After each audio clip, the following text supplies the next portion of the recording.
ഫെബ്രുവരി 4-ാം തീയതിയിലെ UPSC civil service എക്സാമിന് relevant ആയിട്ടുള്ള കുറച്ച് ടോപ്പിക്കുകളാണ് നമ്മൾ ഡിസ്കസ് ചെയ്യാൻ വേണ്ടി പോകുന്നത്. അതിൽ ആദ്യത്തേത് ഇന്ത്യൻ റുപ്പിയുടെ മൂല്യം കുത്തനെ കുറഞ്ഞു എന്ന് പറഞ്ഞിട്ടുള്ള വാർത്തയാണ്. പ്രത്യേകിച്ചും US ഗവൺമെന്റിന്റെ നടപടികളുമായി ബന്ധപ്പെട്ടുകൊണ്ടുള്ള ഒരു ഇമ്പാക്റ്റ് ആണ്. US ഡോളർ സ്ട്രെങ്തൻ ചെയ്യുകയും ഇന്ത്യൻ റുപ്പിയുടെ മൂല്യം കുറയുകയും എഗെയിൻസ്റ്റ് US ഡോളർ കുറയുകയും ചെയ്തു എന്നുള്ളതാണ്. കാരണം US പ്രസിഡന്റ് എടുത്തുള്ള പ്രധാനപ്പെട്ട ഇമ്പോർട്ട് താരിഫുകൾ ഹയർ താരിഫ് ഇമ്പോസ് ചെയ്യുന്ന സാഹചര്യം ഉണ്ടായിരുന്നു. മെക്സിക്കോയെതിരെയും കാനഡയ്ക്കെതിരെയും ചൈനയ്ക്കെതിരെയൊക്കെ ആയിട്ട് അതിന്റെ ഭാഗമായിട്ടാണ് US ഡോളർ സ്ട്രെങ്തൻ ചെയ്തിട്ടുള്ളതെന്ന് കൂടി ഓർത്തു വെക്കേണ്ടത്. ഇന്ത്യൻ റുപ്പി 0.6% fall ആണ് 87 രൂപയിലേക്ക്, അതായത് ഒരു US ഡോളർ ഈക്വൽ ടു 87 രൂപ എന്ന് പറയുന്ന ഒരു ലെവലിലേക്ക് കുറഞ്ഞിരിക്കുകയാണ് എന്നുകൂടി ഓർത്തു വെക്കുക. ഇത് ഗ്ലോബൽ മാർക്കറ്റിൽ ഉണ്ടായിട്ടുള്ള ആ ഒരു ഡൗൺ ടേൺ, അതായത് ഇന്ത്യ എക്കണോമിനെ മാത്രം ബാധിക്കുന്നതല്ല, ഓവറോൾ ഗ്ലോബൽ എക്കണോമിയിൽ ഉണ്ടായിട്ടുള്ള ആ ഒരു മാറ്റമാണ്. ഇതിന്റെ പ്രധാനപ്പെട്ട കാരണം ട്രംപ് ഹയർ താരിഫുകൾ കാനഡ, മെക്സിക്കോ, ചൈന തുടങ്ങിയിട്ടുള്ള രാജ്യങ്ങളുടെ മേലെ ഇമ്പോസ് ചെയ്തു എന്നുള്ളതാണ്. ഇതിന്റെ ഭാഗമായിട്ട് US ഡോളറിന്റെ മൂല്യം വർദ്ധിക്കുകയും അത് ഇന്ത്യൻ റുപ്പിയുടെ മൂല്യം എഗെയിൻസ്റ്റ് US ഡോളർ കുറയാൻ കാരണമാവുകയും ചെയ്തിട്ടുണ്ട് എന്നുകൂടി ഓർത്തു വെക്കേണ്ടതാണ്. അപ്പോൾ ലാസ്റ്റ് 87 രൂപ 11 പൈസയിലാണ് ക്ലോസ് ചെയ്തിട്ടുള്ളത്. അതിനു മുന്നേ 87 രൂപ 30 പൈസ വരെ താഴോട്ട് പോയിട്ടുണ്ടായിരുന്നു എന്നുകൂടി ഓർത്തു വെക്കേണ്ടതാണ്. അപ്പോൾ ഈ ഒരു സാഹചര്യത്തിൽ നമ്മൾ ഇന്ത്യൻ ഗവൺമെന്റ് ഇതുമായി ബന്ധപ്പെട്ട വലിയ കൺസേൺ റേസ് ചെയ്തിട്ടില്ല. കാരണം ഇതൊരു ഗ്ലോബൽ അൺസർട്ടനിറ്റിയുടെ ഭാഗമായിട്ട് വന്നിട്ടുള്ളതാണ്. അല്ലാതെ ഇന്ത്യൻ എക്കണോമി വീക്കൻ ചെയ്യുന്നതിന്റെ ഒരു ഇമ്പാക്റ്റ് അല്ല എന്നാണ് പറഞ്ഞിട്ടുള്ളത്. അപ്പോൾ US ഡോളറിന്റെ ഇൻഡെക്സ് അത് നോക്കുവാണെങ്കിൽ US ഡോളറിനെ സ്ട്രെങ്തൻ ചെയ്യുകയാണ്. 109.7ലേക്ക് US ഡോളർ ഇൻഡെക്സ് എത്തിയിട്ടുണ്ട് എന്നുകൂടി ഓർത്തു വെക്കേണ്ടതാണ്. അപ്പോൾ ഈ ഒരു സമയത്ത് ഇന്ത്യൻ റുപ്പീനെ സ്ട്രെങ്തൻ ചെയ്യാൻ വേണ്ടിയിട്ട് ഇന്ത്യ എന്ത് ചെയ്യും എന്ന് ചോദിച്ചു കഴിഞ്ഞാൽ, നോർമലി ഈ ഒരു എക്സ്ചേഞ്ച് റേറ്റ് പോളിസി ഒന്നും തന്നെ ഇന്ത്യ യൂസ് ചെയ്യാറില്ല നോർമലി. അല്ലെങ്കിൽ എക്സ്പോർട്ടിനെ ബൂസ്റ്റ് ചെയ്തിട്ടാണ് ഇന്ത്യ എന്ത് ചെയ്യുന്നതായിട്ടുള്ളത്. അതായത് ഇന്ത്യ ഈ ഒരു വോളറ്റിലിറ്റീനെ മാനേജ് ചെയ്യുന്ന രീതിയിലാണ് സാധാരണ റിസർവ് ബാങ്ക് ഒക്കെ ശ്രദ്ധിക്കുന്നതായിട്ടുള്ളത്. അപ്പോൾ ഇവിടെ ഇന്ത്യ ശ്രദ്ധിക്കുന്നത് വെച്ചാൽ നമ്മുടെ സെൽഫ് റിലയൻസ് വർദ്ധിപ്പിക്കുക, അല്ലെങ്കിൽ നമ്മളുടെ കോമ്പറ്റീറ്റീവ് അഡ്വാൻറ്റേജ് വർദ്ധിപ്പിക്കുക, അല്ലെങ്കിൽ ഹൈ ക്വാളിറ്റി ആയിട്ടുള്ള എക്സ്പോർട്ടുകൾ നടത്തുക എന്നുള്ളതിലൊക്കെയാണ് വിശ്വസിക്കുന്നത്. അല്ലാതെ ഇതേപോലെ ഇമ്പോർട്ട് താരിഫ് കൊണ്ടുവന്നിട്ട് ഇന്ത്യൻ കറൻസിയുടെ മൂല്യം വർദ്ധിപ്പിക്കുന്ന ശ്രമങ്ങൾ ഉണ്ടാവാറില്ല എന്ന് കൂടി ഓർപ്പിക്കുന്നതാണ്. അതുപോലെ തന്നെ നമ്മുടെ ബഡ്ജറ്റിലാണെങ്കിൽ പോലും ഈ ഒരു റെഗുലേറ്ററി അല്ലെങ്കിൽ താരിഫ് റിലേറ്റഡ് ആയിട്ടുള്ള ഡിസഡ്വാൻറ്റേജിനെ ഒഴിവാക്കുന്നതിന് വേണ്ടിയും സസ്റ്റൈനബിൾ ഗ്രോത്തിന് വേണ്ടിയിട്ടുള്ള സ്റ്റെപ്പാണ് നമ്മുടെ രാജ്യം ഫോക്കസ് ചെയ്യുന്നതായിട്ടുള്ളത്. അപ്പോൾ US ഇപ്പോൾ അല്ലെങ്കിൽ ട്രംപ് അഡ്മിനിസ്ട്രേഷൻ ഫോക്കസ് ചെയ്യുന്നത് അവരുടെ എക്കണോമിനെ മാത്രം പ്രൊട്ടക്ട് ചെയ്യുന്ന രീതിയിലാണ്. മറിച്ച് ആ ഒരു ഐഡിയയിലല്ല നമ്മുടെ ഇന്ത്യൻ എക്കണോമി വർക്ക് ചെയ്യുന്നത് എന്നുകൂടി ഓർത്തു വെക്കേണ്ടതുണ്ട്. പക്ഷേ ട്രംപിന്റെ നടപടിയുടെ ഭാഗമായിട്ട് ഓവറോൾ എക്കണോമിയിൽ ഒരു ക്യാവസ് ക്രിയേറ്റ് ചെയ്യപ്പെട്ടിട്ടുണ്ട്. അതിന്റെ തുടർച്ചയായിട്ടാണ് ഒരു അസ്ഥിരത ക്രിയേറ്റ് ചെയ്യപ്പെട്ടിട്ടുണ്ട്. അതിന്റെ ഭാഗമായിട്ടാണ് ഈ ഒരു റുപ്പിയുടെ വീക്കനിങ്ങും ഡോളറിന്റെ സ്ട്രെങ്തനിങ്ങും ഒക്കെ എന്നുകൂടി ഓർത്തു വെക്കേണ്ടതാണ്. അടുത്തൊരു വാർത്ത ക്രിട്ടിക്കൽ മിനറൽസുമായി ബന്ധമുണ്ട്. എപ്പോഴും ഓർത്തു വെക്കുക, ക്രിട്ടിക്കൽ മിനറൽസ് വളരെ വളരെ ഇമ്പോർട്ടൻ്റ് ആണ്. ഈ ഒരു ക്രിട്ടിക്കൽ മിനറൽസിനെ ഐഡന്റിഫൈ ചെയ്യുന്നതിന് വേണ്ടി ബജറ്റിൽ ഫണ്ട് അലോക്കേറ്റ് ചെയ്തതും അതുമായി ബന്ധപ്പെട്ടുള്ള സ്കീമുകളെ കുറിച്ചൊക്കെയാണ് ഈ ഒരു എഡിറ്റോറിയലിൽ ഡിസ്കസ് ചെയ്യുന്നതായിട്ടുള്ളത്. അപ്പോൾ ഇന്ത്യ കാര്യമായിട്ടുള്ള പ്രോഗ്രസ് ക്ലീൻ എനർജി മേഖലയിൽ അല്ലെങ്കിൽ നല്ല എനർജി ഉണ്ടാക്കുന്നതിന് വേണ്ടിയിട്ട് ശ്രമിക്കുന്നുണ്ട്. കൂടാതെ ബഡ്ജറ്റ് അലോക്കേഷനും കൂടുതലായിട്ട് റിന്യൂവബിൾ എനർജിയിലേക്ക് നൽകിയിട്ടുണ്ട്. 2015-ലും 2023-ലും ഈ ഒരു അലോക്കേറ്റ് ചെയ്ത ബഡ്ജറ്റുകൾ കാര്യമായിട്ട് യൂട്ടിലൈസ് ചെയ്തിട്ടുണ്ടായിരുന്നില്ല. അതുകൊണ്ട് തന്നെ റിവൈസ്ഡ് എസ്റ്റിമേറ്റുകൾ അവസാനം യൂട്ടിലൈസ് ചെയ്ത എസ്റ്റിമേറ്റുകൾ നോക്കുമ്പോൾ അത് കുറവായിരുന്നു. 2019 ലോഞ്ച് ചെയ്തിട്ടുള്ള PM കുസും സ്കീം, അതായത് സോളാർ ഇറിഗേഷൻ പമ്പുകൾ, അതായത് കർഷകരുടെ സ്ഥലങ്ങളിലൊക്കെ ഇറിഗേഷന് വേണ്ടിയിട്ട് വെള്ളത്തെ വലിച്ചെടുക്കുന്നതിന് വേണ്ടിയിട്ട് സോളാർ പവേർഡ് ആയിട്ടുള്ള പമ്പുകൾ സ്ഥാപിക്കുന്നതാണ്. അതുപോലെ തന്നെ ഗ്രിഡ് കണക്റ്റഡ് ആയിട്ടുള്ള പ്ലാന്റുകൾ, ഇതൊന്നും അതിനൊക്കെ ലിമിറ്റഡ് ആയിട്ടുള്ള സക്സസ് മാത്രമേ ഉണ്ടായിട്ടുള്ളൂ എന്നാണ് ഓദർ പറയുന്നതായിട്ടുള്ളത്. COVID-19 ഡിസ്റപ്ഷൻ ഉണ്ടാകുമ്പോഴാണ് ഈ ഒരു എനർജി ട്രാൻസിഷനിലേക്ക് പോകേണ്ട ആവശ്യകതയെ കാണിക്കുന്നതായിട്ടുള്ളത്. കാരണം അന്ന് ഈ ഒരു കോളിന്റെയും ഓയിലിന്റെയും ഗ്യാസിന്റെയും ഒക്കെ സപ്ലൈ ചെയിനിനെ അല്ലെങ്കിൽ അതിന്റെ ലഭ്യതയെ അത് കാര്യമായിട്ട് ബാധിച്ചിട്ടുണ്ട് എന്നുള്ളതാണ്. അതേപോലെ തന്നെ COP26 2021 കൂടിയിട്ട് ഇന്ത്യ 5 വർഷത്തിനുള്ളിൽ ഇന്ത്യയുടെ റിന്യൂവബിൾ എനർജി അത് പകുതി 50% റിന്യൂവബിൾ എനർജിയിലേക്ക് മാറും എന്നുള്ള പ്രഖ്യാപനമൊക്കെ നടത്തിയിട്ടുണ്ടായിരുന്നു. അപ്പോൾ 2021 ബഡ്ജറ്റിൽ ഏകദേശം 18,100 കോടി രൂപ ബാറ്ററി സ്റ്റോറേജ് ഡെവലപ്മെന്റിന് വേണ്ടിയിട്ട് അലോക്കേറ്റ് ചെയ്തിട്ടുണ്ടായിരുന്നു. കൂടാതെ 4,500 കോടിയോളം രൂപ സോളാർ മാനുഫാക്ചറിങ് 2022 നോക്കുമ്പോൾ അത് 19,500 വർദ്ധിച്ചിട്ടുണ്ട് എന്ന് കൂടി ഓർത്തു വെക്കേണ്ടതാണ്. അപ്പോൾ ഇതിന്റെയൊക്കെ ഒരു ഇമ്പാക്റ്റ് എന്ന് വെച്ചാൽ ചൈനയുള്ള ഡിപ്പെൻഡൻസി കുറക്കുക എന്നുള്ളതാണ്. അപ്പോൾ ഇതിന് വേണ്ടിയിട്ട് ഇന്ത്യ ചൈനയുടെ മേലെ 40% കസ്റ്റംസ് ഡ്യൂട്ടിയാണ് സോളാർ മൊഡ്യൂളിന്റെ മുകളിലും അതുപോലെ തന്നെ സോളാർ സെല്ലുകളുടെ മേലെ 25% കസ്റ്റംസ് ഡ്യൂട്ടിയും ചേർത്തിട്ടുണ്ടായിരുന്നു. അപ്പോൾ ഇത്തരത്തിൽ ഇറക്കുമതി ചെലവ് കൂടുതലാവുന്നതുകൊണ്ട് തന്നെ ഇന്ത്യയിൽ ഡൊമസ്റ്റിക് മാനുഫാക്ചറിങ് സ്റ്റാർട്ട് ചെയ്യും എന്നുള്ളതായിരുന്നു ഇന്ത്യയുടെ ഐഡിയ ഉണ്ടായിരുന്നത്. പക്ഷേ ഇതിന്റെ ഇമ്പാക്ട് ഉണ്ടായെന്ന് വെച്ചാൽ സാധനങ്ങളുടെ വില കൂടിയതുകൊണ്ട് തന്നെ ആൾക്കാർ സോളാർ പാനലുകൾ ഇൻസ്റ്റാൾ ചെയ്യുന്നത് അല്ലെങ്കിൽ PM കുസുമിന്റെ ഭാഗമായിട്ടൊക്കെ സോളാർ പാനലുകൾ ഇൻസ്റ്റാൾ ചെയ്യുന്നത് കുറയുന്ന ഒരു സാഹചര്യമായിട്ടുണ്ടായിരുന്നു ഓർത്തുവെക്കുന്നത്. അപ്പോൾ ഇന്ത്യയിൽ 46% റിന്യൂവബിൾ എനർജി കപ്പാസിറ്റി ഉണ്ടെങ്കിൽ പോലും ഇന്നും ഇന്ത്യയുടെ പവർ ഔട്ട്പുട്ടിന്റെ 70% വരുന്നത് തെർമൽ പവർ പ്ലാന്റുകളിൽ നിന്ന്, പ്രധാനമായിട്ടും കൽക്കരിയൊക്കെ ഉപയോഗിക്കുന്ന തെർമൽ പവർ പ്ലാന്റുകളിൽ നിന്നാണ് എന്ന് കൂടി ഓർത്തുവെക്കേണ്ടതാണ്. അപ്പോൾ ഈ ഒരു എക്സ്പേർട്സ് സ്ട്രെസ് ചെയ്യുന്നത് വെച്ചാൽ ഗ്രിഡ് സ്കെയിൽ ബാറ്ററി സ്റ്റോറേജ് കൊണ്ടുവരിക എന്നുള്ളതാണ്. അതായത് നമ്മളുടെ ബാറ്ററി സ്റ്റോറേജ് വെച്ച് ഗ്രിഡിനെ കണക്ട് ചെയ്യുക, അതുവഴി ഇന്റർമീഡിയന്റ് ആയിട്ടുണ്ടാകുന്ന പ്രത്യേകിച്ച് ഉണ്ടാകുന്ന എനർജി റിക്വയർമെന്റിനൊക്കെ മീറ്റ് ചെയ്യുക, അതുപോലെ കോളിന്റെ റിലയൻസിനെ ഉപയോഗം കുറക്കുന്നതിന് വേണ്ടിയിട്ടൊക്കെ ഈ ഒരു ബാറ്ററി സ്റ്റോറേജ് ഉപയോഗിക്കാൻ വേണ്ടി പറ്റും എന്നുള്ളതാണ്. അപ്പോൾ ഇന്ത്യ ഇതിന് വേണ്ടിയിട്ട് ലോക്കൽ പ്രൊഡക്ഷൻ ചെയ്യേണ്ടതായിട്ടുണ്ട്. അതിന് വേണ്ടിയിട്ട് 12ഓളം ക്രിട്ടിക്കൽ മിനറൽസും 35ഓളം ക്യാപിറ്റൽ ഗുഡ്സും കസ്റ്റം ഡ്യൂട്ടി ഒഴിവാക്കുന്ന പ്രഖ്യാപനങ്ങൾ ഈ ഒരു ബഡ്ജറ്റിൽ ഉണ്ടായിരുന്നു എന്ന് ഓർത്തുവെക്കുക. അപ്പോൾ കുറെ കൂടി സസ്റ്റൈനബിൾ ആയിട്ടുള്ള ഒരു ഫ്രെയിം വർക്ക് ക്രിട്ടിക്കൽ മിനറൽസിന്റെ ലഭ്യത ഉറപ്പുവരുത്തുന്നതിന് ഉണ്ടാക്കേണ്ടതായിട്ടുണ്ട്. അപ്പോൾ ഈ ഒരു മേഖലയിൽ US സ്റ്റെപ്പ് ബാക്ക് ചെയ്യുകയാണ്, ലീഡർഷിപ്പ് എടുക്കുന്നതിൽ നിന്നും ചൈന അപ്പോൾ ഉയർന്നു വരാൻ സാധ്യതയുണ്ട്. അപ്പോൾ ഇന്ത്യയും ആ ഒരു ഗ്യാപ്പിലേക്ക് ഉയർന്നു വരാൻ ശ്രമിക്കേണ്ടതായിട്ടുണ്ട്. അതിനാവശ്യമായിട്ടുള്ള എഫേർട്ടുകൾ രാജ്യത്ത് എടുക്കേണ്ടതായിട്ടുണ്ട് എന്നാണ് ഓഥർ ഹൈലൈറ്റ് ചെയ്യാനായിട്ടുള്ളത്. അടുത്തത് ഇന്ത്യയുടെ ഷിപ്പിംഗ് ഇൻഡസ്ട്രി, പ്രത്യേകിച്ച് നമ്മുടെ രാജ്യത്തിന്റെ എക്സ്പോർട്ടിനെ പ്രൊമോട്ട് ചെയ്യണമെന്നുണ്ടെങ്കിൽ അല്ലെങ്കിൽ എക്സ്പോർട്ട് വർദ്ധിപ്പിക്കണമെന്നുണ്ടെങ്കിൽ നമുക്കൊരു സ്ട്രോങ് ആയിട്ടുള്ള ഷിപ്പിംഗ് ഇൻഡസ്ട്രി ഉണ്ടാവുക എന്നുള്ളത് അത്യാവശ്യമാണ്. കാരണം ഭൂരിഭാഗം എക്സ്പോർട്സ് നടക്കുന്നത് ഷിപ്പിംഗ് വഴിയാണ്. അപ്പോൾ ഇന്ത്യയുടെ ഷിപ്പിംഗ് ഇൻഡസ്ട്രീസിനെ സ്ട്രെങ്തൻ ചെയ്യേണ്ട ആവശ്യകതയെക്കുറിച്ചാണ് ഇവിടെ ഓഥർ ഹൈലൈറ്റ് ചെയ്യുന്നത്. ഇന്ത്യൻ ഗവൺമെന്റ് ഈ ഒരു മാരിടൈം സെക്ടറിൽ ഹൈലി ഇൻവെസ്റ്റ് ചെയ്യുന്നുണ്ട്. ഏകദേശം 5.8 ലക്ഷം കോടി രൂപയാണ് സാഗർമാല സ്കീമിന് വേണ്ടിയിട്ട് 2035 വരെയായിട്ട് അലോക്കേറ്റ് ചെയ്തിട്ടുള്ളത്. ഇതിന്റെ ഭാഗമായിട്ട് 241ഓളം പ്രൊജക്ടുകൾ കംപ്ലീറ്റ് ചെയ്തിട്ടുണ്ട്. 234ഓളം പ്രൊജക്ടുകൾ അണ്ടർവേയിലാണ്. പ്രധാനപ്പെട്ടതെന്ന് വെച്ചാൽ പോർട്ടുകളുടെ, തുറമുഖങ്ങളുടെ മോഡേണൈസേഷൻ ആണ് 50%. പോർട്ടുകളിലേക്കുള്ള കണക്ടിവിറ്റി ഉറപ്പുവരുത്തുക എന്നുള്ളതാണ് 35% focus area. Port led industrialization ആണ് 10% ഫോക്കസ് നൽകിയിട്ടുള്ളത്. അപ്പോൾ ഗവൺമെന്റ് ഇന്ത്യയുടെ പോർട്ടുകളെ, തുറമുഖങ്ങളെ വേൾഡ് ക്ലാസ് ഫെസിലിറ്റീസിലേക്ക് കൺവേർട്ട് ചെയ്യുന്നതിന് വേണ്ടിയും അതുവഴി പോർട്ടുകളുടെ എഫിഷ്യൻസി മെച്ചപ്പെടുത്തിക്കൊണ്ട് ലോജിസ്റ്റിക്കൽ കോസ്റ്റ്, അതായത് ഒരു കണ്ടെയ്നർ പോർട്ടിൽ എത്തിക്കഴിഞ്ഞാൽ ആ പോർട്ടിൽ നിന്നും എത്രയും വേഗത്തിൽ അതിനെ കപ്പലുകളിലേക്ക് ലോഡ് ചെയ്ത് അവിടുന്ന് കൊണ്ടുപോകുന്ന രീതിയിലുള്ള ആ ഒരു ലോജിസ്റ്റിക്കൽ കോസ്റ്റ് കുറക്കാൻ വേണ്ടിയിട്ടൊക്കെയാണ് ശ്രമിക്കുന്നുള്ളത്.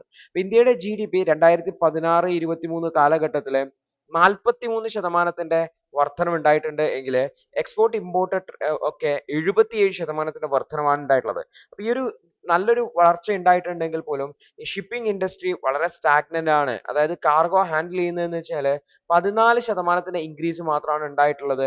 അതുപോലെ വെസലുകൾ എത്തുന്നതിന്റെ എണ്ണവും കുറഞ്ഞിട്ടുണ്ട് എന്ന് ഓർത്തുവെക്കുക. ഇതിന്റെ ഒരു പ്രധാനപ്പെട്ട കാരണം എന്ന് വെച്ചാൽ ഫ്ലീറ്റുകളുടെ അല്ലെങ്കിൽ ഇത്തരത്തിലുള്ള കപ്പലുകളുടെ പ്രായം വർദ്ധിച്ചു വരുന്നുണ്ട്. അതേപോലെ തന്നെ ഫോറിൻ ഫ്ലാഗ് വെസൽസിനെയാണ് നമ്മൾ കൂടുതലായിട്ട്, അതായത് വിദേശ രാജ്യങ്ങളുടെ ഉടമസ്ഥതയിലുള്ള വെസൽസിനെയാണ് നമ്മൾ ട്രേഡിനായിട്ട് പ്രധാനമായിട്ടും ഫോക്കസ് ചെയ്യുന്നത് എന്നുള്ളതാണ്. അപ്പോൾ നമ്മൾ ഒരു സൈഡിൽ പോർട്ടുകളുടെ ഡെവലപ്മെന്റിന് ശ്രമിക്കുന്നുണ്ടെങ്കിൽ പോലും ഈ ഒരു കപ്പലുകൾ, വിദേശ കപ്പലുകളെയാണ് ഡിപ്പെൻഡ് ചെയ്യുന്നത് എന്നുള്ള ഒരു ഇഷ്യൂ ഉണ്ട്. അപ്പോൾ ഇന്ത്യയുടെ ട്രേഡ് വോളിയം ഈ ഒരു ഷിപ്പിംഗിൽ സ്റ്റാഗ്നേറ്റഡ് ആണെങ്കിൽ പോലും ഇൻക്രീസ് ചെയ്തിട്ടുണ്ട്. അതായത് എക്കണോമിക് ഗ്രോത്തും അതുപോലെ ഷിപ്പിംഗ് പെർഫോമൻസും തമ്മിലുള്ള ആ ഒരു ഡിസ്കണക്റ്റ് ആണ് ഇവിടെ ഹൈലൈറ്റ് ചെയ്യുന്നത് എന്നുകൂടി ഓർത്തു വെക്കേണ്ടതുണ്ട്. അതായത് കപ്പലുകളുടെ പെർഫോമൻസ് മോശമാണെങ്കിൽ പോലും എക്കണോമിക് ഗ്രോത്ത് ഉണ്ടാവുന്നുണ്ട് എന്നുള്ളത്. അപ്പോൾ ഇന്ത്യൻ ഷിപ്പിംഗ് ഇൻഡസ്ട്രിയിൽ എന്താണ് കപ്പലുകളുടെ ഇഷ്യൂ എന്ന് വെച്ചാൽ വലിയ ക്യാപിറ്റൽ വേണം കപ്പലുകൾ പണിയണം, കോടികളോളം രൂപ വേണം. അതുപോലെ തന്നെ അവിടെ ഇത്തരം കപ്പലുകൾ പണിയുമ്പോൾ എല്ലാവരുടെയും കയ്യിൽ റെഡി ക്യാഷ് ഉണ്ടാവില്ല, അവർ കടമെടുത്തിട്ടായിരിക്കും. അപ്പം ബോറോയിങ് കോസ്റ്റ് എന്ന് പറഞ്ഞു കഴിഞ്ഞാൽ വളരെ കൂടുതലാണ്. ടാക്സേഷൻ സിസ്റ്റം അൺഫേവറബിൾ ആണ് എന്നുകൂടി ഓർത്തുവെക്കുക. ഇതെല്ലാം തന്നെ ഫോറിൻ വെസലുകളെ ഡിപ്പെൻഡ് ചെയ്യാൻ വേണ്ടിയിട്ടുള്ള കാരണമാകുന്നുണ്ട്. അപ്പോൾ ഇന്ത്യയുടെ ഷിപ്പ് ബിൽഡിംഗ് ഇൻഡസ്ട്രി വളരെയധികം സ്ട്രഗിൾ ചെയ്യുന്നുണ്ട്. സഫീഷ്യന്റ് ആയിട്ടുള്ള ഇൻഫ്രാസ്ട്രക്ചർ ഇല്ല, ഇൻപുട്ട് കോസ്റ്റുകൾ വളരെ കൂടുതലാണ്, സ്കിൽ ഗ്യാപ്പുകൾ വളരെ സിവിയർ ആണ് എന്നുകൂടി ഓർത്തുവെക്കുക. അതുകൊണ്ട് തന്നെ ഗവൺമെന്റ് മാരിടൈം ഡെവലപ്മെന്റ് ഫണ്ട് പോലുള്ള ഇനീഷ്യേറ്റീവ്സ് സ്റ്റാർട്ട് ചെയ്തിട്ടുണ്ട്, പ്രത്യേകിച്ചും ഇൻഫ്രാസ്ട്രക്ചേഴ്സ് ഡെവലപ്പ് ചെയ്യാൻ വേണ്ടിയിട്ട് എന്നുള്ളതാണ്. അതേപോലെ ഇന്ത്യൻ ഷിപ്പ് ഓണേഴ്സിന് ഈ ഒരു മാർക്കറ്റ് ഷെയർ ഫോറിൻ ഫ്ലാഗ്ഡ് ആയിട്ടുള്ള വെസൽസിനെ കൂടുതൽ ഡിപ്പെൻഡ് ചെയ്യും, ഇന്ത്യൻ ഷിപ്പ് ഓണേഴ്സ് കുറയുകയും ചെയ്യുന്നുണ്ട്. കൃത്യമായിട്ടുള്ള ഫൈനാൻഷ്യൽ സപ്പോർട്ടോ കൃത്യമായിട്ടുള്ള റെഗുലേഷനോ ഇന്ത്യൻ ഷിപ്പ് ഓണേഴ്സിനെ സപ്പോർട്ട് ചെയ്യാത്തത് കൊണ്ടാണ് ഇത്തരത്തിൽ സംഭവിക്കുന്നത് എന്ന് കൂടി ഓർത്ത് വെക്കുന്നതാണ്. ഈ ഒരു ബഡ്ജറ്റിലും ഈ ഒരു ടാക്സ് ഡിസ്പാരിറ്റീസിനെ അഡ്രസ് ചെയ്യാൻ വേണ്ടിയിട്ട് പറ്റിയിട്ടില്ല. ഇന്ത്യൻ ഷിപ്സിന് 5% IGST അതുപോലെ തന്നെ TDS വരുന്നുണ്ട്. പ്രത്യേകിച്ചും സീഫെയർസ് സാലറീസ് ഫോറിൻ ഷിപ്പുകൾക്ക് ഇത് വരുന്നില്ല എന്നുകൂടി ഓർത്ത് വെക്കുക. അപ്പോൾ മാരിടൈം സെക്ടറിൽ ഒരു ലോങ് ടേം ഫൈനാൻസിങ് പ്ലാൻ കൊണ്ടുവരേണ്ടതായിട്ടുണ്ട്. മാരിടൈം സെക്ടറിലെ കമ്പനികൾക്ക് അവർക്ക് ഫൈനാൻസിങ് കുറഞ്ഞ ചെലവിൽ ഫൈനാൻസിങ് കിട്ടുന്നതിന് വേണ്ടിയിട്ട്, അതുപോലെ തന്നെ ഗ്രീൻ ടെക് ഇൻവെസ്റ്റ്മെന്റുകൾ, പുതിയ ഷിപ്പ് യാർഡുകളുടെ കൺസ്ട്രക്ഷൻ ഒക്കെ ഇമ്പോർട്ടന്റ് ആണെന്ന് ഓർത്ത് വെക്കുക. അപ്പോൾ ഇത്തരത്തിലുള്ള മാരിടൈം ഡെവലപ്മെന്റ് ഫണ്ട് പോലുള്ള ഫണ്ടുകൾ കൊണ്ടുവന്ന് ഈ ഒരു ഗ്യാപ്പിനെ ഐഡന്റിഫൈ ചെയ്യേണ്ടതായിട്ടുണ്ട്. കൃത്യമായിട്ട് ലോവർ ഇൻട്രസ്റ്റിലുള്ള സ്ട്രാറ്റജിക് ആയിട്ടുള്ള ലോണുകൾ ഇത്തരത്തിലുള്ള ഷിപ്പ് ബിൽഡിംഗ് ഫേംസിന് ലഭ്യമാക്കേണ്ടതായിട്ടുണ്ട് എന്നുള്ളതാണ്. അപ്പോൾ ലോങ് ടേം ആയിട്ടുള്ള റെഗുലേറ്ററി റീഫോംസ് ഈ ഒരു മേഖലയിൽ ആവശ്യമുണ്ട്. കാരണം നമുക്ക് ഗ്ലോബലി കോമ്പറ്റീറ്റീവ് ആവണം, നമ്മുടെ പ്രൊഡക്റ്റുകൾ ഗ്ലോബലി കോമ്പറ്റീറ്റീവ് ആവണമെന്നുണ്ടെങ്കിൽ കുറഞ്ഞ കോസ്റ്റിൽ നമുക്ക് ട്രാൻസ്പോർട്ട് ചെയ്യാൻ പറ്റേണ്ടതായിട്ടുണ്ട്. അപ്പോൾ ഫോറിൻ ഷിപ്പുകളെ അല്ലെങ്കിൽ ഫോറിൻ മാർക്കറ്റുകളെ ഡിപ്പെൻഡ് ചെയ്യുന്നുണ്ടെങ്കിൽ അത് ഒഴിവാക്കുന്നതിന് പകരം നമ്മൾ എന്ത് ചെയ്യണം, നമ്മുടേതായിട്ടുള്ള രാജ്യത്തിൻ്റെതായിട്ടുള്ള ഷിപ്പ് ബിൽഡിംഗ് ഇൻഡസ്ട്രിയെ പ്രൊമോട്ട് ചെയ്യേണ്ടതായിട്ടുണ്ട് എന്നാണ് ഓദർ ഹൈലൈറ്റ് ചെയ്യുന്നതായിട്ടുള്ളത്. അടുത്തൊരു വാർത്ത എന്ന് വെച്ചാൽ ജോബ് ക്രിയേഷനുമായി ബന്ധപ്പെട്ടതാണ്. വികസിത് ഭാരത് എന്ന് പറയുന്ന ആശയത്തിലേക്ക് പോകണമെന്നുണ്ടെങ്കിൽ ഇന്ത്യയിലെ ജോബുകൾ ക്രിയേറ്റ് ചെയ്യേണ്ട ആവശ്യകതയെക്കുറിച്ചാണ് ഓദർ ഇവിടെ ഹൈലൈറ്റ് ചെയ്യുന്നതായിട്ടുള്ളത്. അപ്പോൾ ക്ലൈമറ്റ് റെസിലിയന്റ് ആയിട്ടുള്ള ജോബുകൾ ക്രിയേറ്റ് ചെയ്യുക, കാരണം ക്ലൈമറ്റ് ചേഞ്ചിന്റെ കാലഘട്ടമാണ്. അപ്പോൾ ഇന്ത്യയിൽ 2070 കൂടിയിട്ട് നെറ്റ് സീറോ ടാർഗറ്റ് അച്ചീവ് ചെയ്യും എന്ന് പറഞ്ഞിട്ടുണ്ട്. അപ്പോൾ അത്തരത്തിലുള്ള ടാർഗറ്റിലേക്ക് എത്തുന്നതിന് വേണ്ടി കാപ്പബിൾ ആയിട്ടുള്ള ആൾക്കാർ ഉണ്ടാവേണ്ടതായിട്ടുണ്ട്. അവർക്ക് വേണ്ടിയിട്ടുള്ള ജോബുകളായിരിക്കണം ക്രിയേറ്റ് ചെയ്യേണ്ടതായിട്ടുള്ളത്. അതായത് റിക്ഷാസ് പ്രൊവൈഡ് ചെയ്യുക, അതുപോലെ തന്നെ പ്രത്യേകിച്ച് സ്ത്രീകൾക്ക് റിക്ഷാസ് പ്രൊവൈഡ് ചെയ്യുക, സോളാർ ഡീസെൻട്രലൈസ്ഡ് ആയിട്ടുള്ള സോളാർ എനർജി പ്രൊഡക്ഷൻ, അതുപോലെ തന്നെ ബയോഗ്യാസ് പ്ലാന്റുകൾ എക്സ്പാൻഡ് ചെയ്യുക. ഇത്തരത്തിലുള്ള ആശയങ്ങൾക്കായിരിക്കണം കൂടുതൽ ഇമ്പോർട്ടൻസ് കൊടുക്കേണ്ടതായിട്ടുള്ളത്. അതുപോലെ തന്നെ റൂറൽ അർബൻ അഡാപ്റ്റേഷൻ, പ്രത്യേകിച്ച് എക്കോസിസ്റ്റത്തെ റിജുവിനേറ്റ് ചെയ്തുകൊണ്ട് പുനരുജ്ജീവിപ്പിച്ചുകൊണ്ട് ആ ഒരു എക്കോസിസ്റ്റത്തെ ക്യാപിറ്റലൈസ് ചെയ്ത് റൂറൽ അർബൻ അഡാപ്റ്റേഷൻ, അതുപോലെ തന്നെ റൂറൽ അർബൻ മേഖലയിൽ കൂടുതൽ ബെറ്റർ ആയിട്ടുള്ള ജോബ് ക്രിയേഷൻ ഒക്കെ ക്രിയേറ്റ് ചെയ്യാൻ വേണ്ടിയിട്ട് ശ്രമങ്ങൾ ഉണ്ടാവേണ്ടതായിട്ടുണ്ട് എന്നാണ് ഓദർ പറയുന്നത്. മറ്റൊന്നാണ് ആർട്ടിഫിഷ്യൽ ഇന്റലിജൻസിന്റെ ഡെവലപ്മെന്റ്. സോ ആർട്ടിഫിഷ്യൽ ഇന്റലിജൻസ് വർദ്ധിക്കുമ്പോൾ ചെറിയ ചെറിയ ജോബുകൾ ലൂസ് ചെയ്യാനുള്ള ഒരുപാട് സാധ്യതയുണ്ട്, കാരണം ഓട്ടോമേഷൻ റിസ്കുകളുണ്ട്. അപ്പോൾ പക്ഷേ ഹ്യൂമൻ ക്രിയേറ്റിവിറ്റിയെ നമുക്ക് ഒരിക്കലും ചാലഞ്ച് ചെയ്യാൻ പറ്റില്ല. അതുപോലെ തന്നെ ഫിസിക്കൽ എൻഗേജ്മെന്റുകൾ ഇമ്പോർട്ടൻ്റ് ആണ്. അതുകൊണ്ട് education, health care, rural development തുടങ്ങിയിട്ടുള്ള പല മേഖലകളും പുതിയ തരത്തിലുള്ള ജോബുകൾ ക്രിയേറ്റ് ചെയ്യാൻ വേണ്ടി പറ്റും. അപ്പോൾ സ്കിൽഡ് ടാലന്റ്, അതായത് ആർട്ടിഫിഷ്യൽ ഇന്റലിജൻസ് റിലേറ്റഡ് ആയിട്ടുള്ള ഇൻഡസ്ട്രീസിലേക്ക് സ്കിൽഡ് ആയിട്ടുള്ള ടാലന്റിനെ ആവശ്യമുണ്ട്. അപ്പോൾ അവരെ റൂറൽ പ്രൊഡക്റ്റ് മാർക്കറ്റിനെയും മറ്റുമൊക്കെ സപ്പോർട്ട് ചെയ്യുന്ന രീതിയിൽ ഇന്ത്യയിൽ ഒരു പുതിയ രീതിയിലുള്ള എംപ്ലോയ്മെന്റ് ഓപ്പർച്യൂണിറ്റീസ് ക്രിയേറ്റ് ചെയ്യേണ്ട ആവശ്യകതയെക്കുറിച്ചാണ് ഓദർ ഹൈലൈറ്റ് ചെയ്യുന്നതായിട്ടുള്ളത്. മറ്റൊന്നാണ് ആസ്പിരേഷൻ സെൻട്രിക് ആയിട്ടുള്ള ജോബുകൾ എന്ന് പറയുന്നത്. അപ്പോൾ കൺവെൻഷണൽ ആയിട്ടുള്ള ജോബുകളിൽ നിന്ന് വ്യത്യസ്തമായിട്ട് റൂറൽ യൂത്തിന് പ്രത്യേകിച്ചും കൃത്യമായിട്ടുള്ള ഒരു ഫൗണ്ടേഷണൽ എഡ്യൂക്കേഷനോ അല്ലെങ്കിൽ റിസോഴ്സ് ലിമിറ്റേഷൻസ് ഒക്കെ ഉണ്ടാവുന്ന ആൾക്കാരാണ്. അതൊക്കെ ഒരു കോൺഫിഡൻസ് ലോസിന് കാരണമാവുന്നുണ്ട്.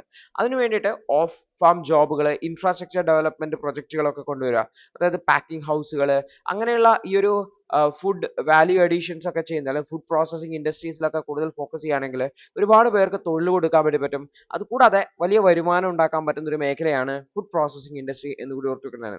കൂടാതെ ടെക് എനേബിൾഡ് ആയിട്ടുള്ള ലോക്കൽ മാനുഫാക്ചറിംഗ് സിസ്റ്റംസിനെ, അതായത് റൂറൽ ഓയിൽ സീഡ് പ്രോസസ്സിംഗ്, അതുപോലെ റൂറൽ ജോബുകളെ ഇത്തരത്തിൽ റീബ്രാൻഡ് ചെയ്തുകൊണ്ട് ബെറ്റർ ആയിട്ടുള്ള വരുമാനവും ബെറ്റർ ആയിട്ടുള്ള സോഷ്യൽ സെക്യൂരിറ്റി ബെനിഫിറ്റുകളൊക്കെ നൽകുന്ന രീതിയിലുള്ള കരിയർ ഓപ്ഷൻസ് കൊണ്ടുവരേണ്ടതായിട്ടുണ്ട് എന്നുള്ളതാണ്. അപ്പോൾ ജോബുകൾ ക്രിയേറ്റ് ചെയ്യുന്ന സമയത്ത് ലോങ് ടേം ആയിട്ടുള്ള സ്ട്രക്ചറൽ റിഫോംസിൽ ഫോക്കസ് ചെയ്യേണ്ടതായിട്ടുണ്ട്.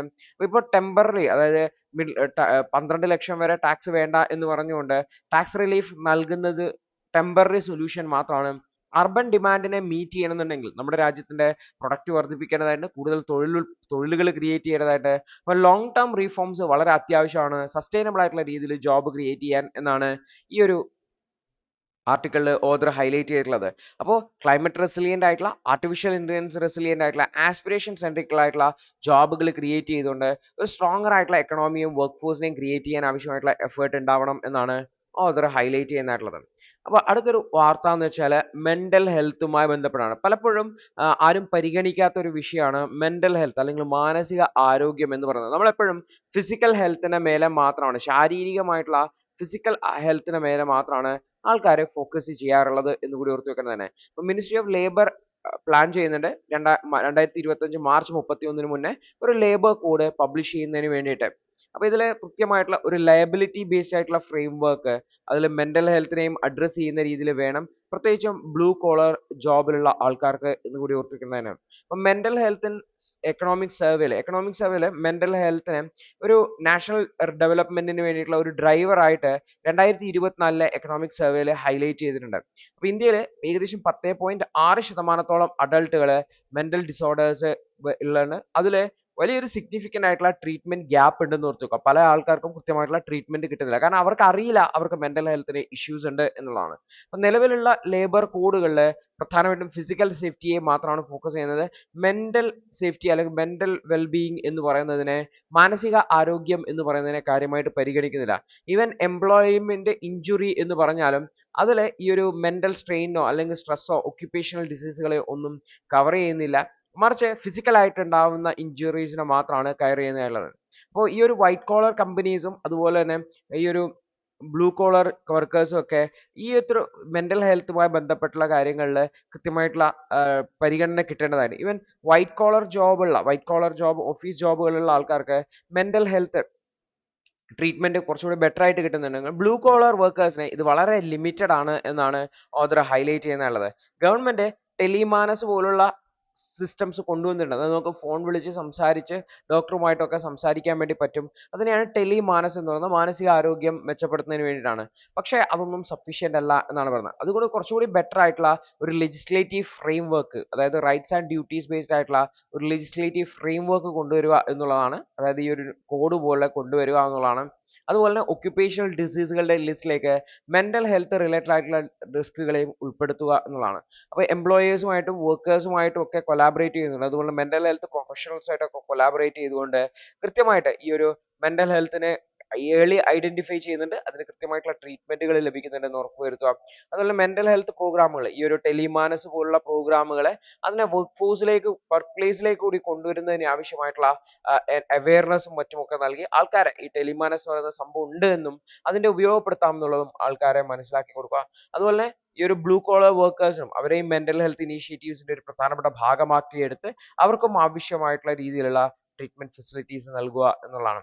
അടുത്തൊരു വാർത്ത, ജമ്മു ആൻഡ് കാശ്മീരിലുള്ള യൂണിയൻ ടെറിട്ടറി ആയിട്ടുള്ള ജമ്മു ആൻഡ് കാശ്മീരിലുള്ള ഡെവലപ്മെന്റൽ ആക്ടിവിറ്റീസ് എങ്ങനെയാണ് അവിടെ ഇമ്പാക്ട് ചെയ്യുന്നത് എന്നുള്ളതാണ് നമ്മൾ നോക്കാൻ വേണ്ടി പോകുന്നത്. അപ്പോൾ ഇത് ജമ്മു ആൻഡ് കാശ്മീരിന്റെ മാത്രം വിഷയമല്ല, ഓർത്തു വെക്കുക, എവിടെ ഇൻഫ്രാസ്ട്രക്ചർ ആക്ടിവിറ്റീസ് നടത്തി കഴിഞ്ഞാലും ഈ ഒരു പ്രശ്നങ്ങളൊക്കെ ഹൈലൈറ്റ് ചെയ്യപ്പെടും എന്നുള്ള കാര്യം കൂടി ഓർത്തു വെക്കേണ്ടതാണ്.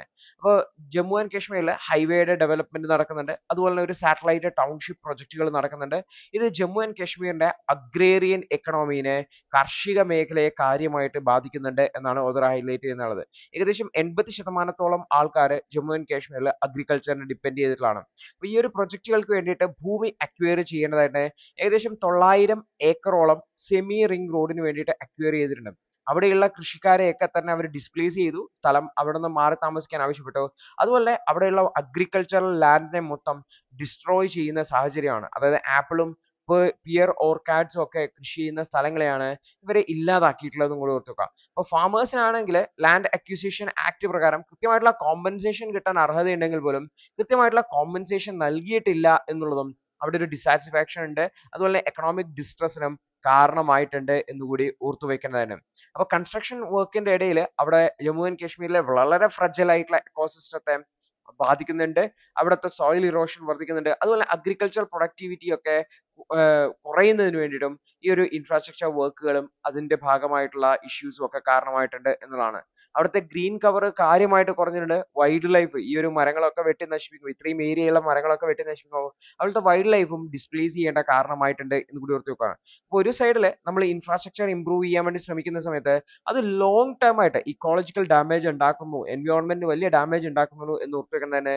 പ്രത്യേകിച്ചും 2014 ഫ്ലഡുകളെ പോലെയൊക്കെയുള്ള സാഹചര്യങ്ങൾ ഇനിയും രൂപപ്പെടാനുള്ള റിസ്കുകൾ ഈ ഒരു ജമ്മു ആൻഡ് കാശ്മീർ മേഖലയിൽ ഉണ്ട് എന്നാണ് ഓഥർ ഹൈലൈറ്റ് ചെയ്യുന്നുള്ളത്.